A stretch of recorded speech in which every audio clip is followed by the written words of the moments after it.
pilkada yang berlangsung sekarang amat sangat mahal.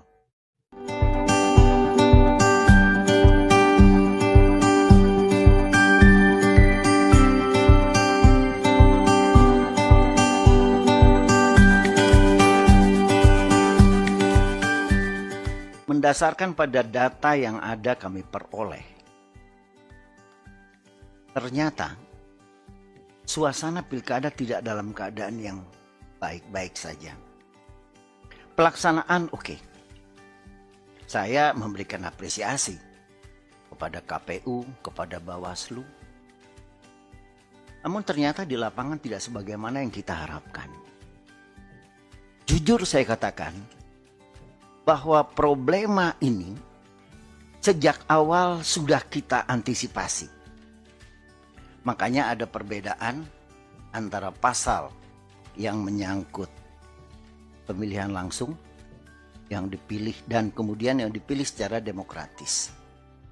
Presiden, wakil presiden dipilih secara langsung oleh rakyat, dan kemudian pasal 18 ayat 4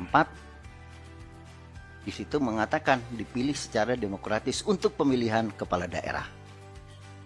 Ada pandangan yang menyatakan bahwa sudah saatnya, seperti yang disampaikan oleh Pak Ketua, sudah saatnya untuk mempertimbangkan kembali agar kiranya pemilihan kepala daerah ini dikembalikan dulu kepada DPRD.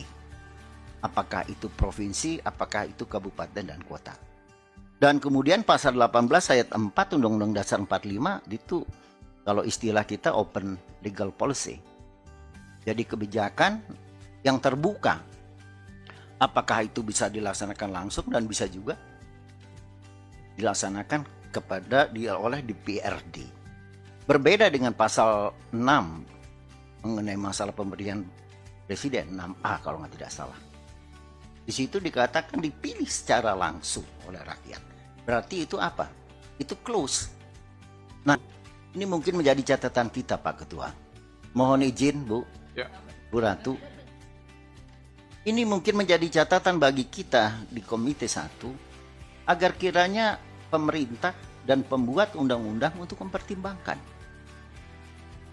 mengenai masalah yang menyangkut pemilihan kepala daerah. Saya tidak bicara pemilu. Jadi saya hanya berbicara masalah pemilihan kepala daerah. Saya rasa itu dari saya jadi hanya sebagai catatan. Kiranya itu menjadi bagian dari rekomendasi kita pada siang hari ini. Terima kasih.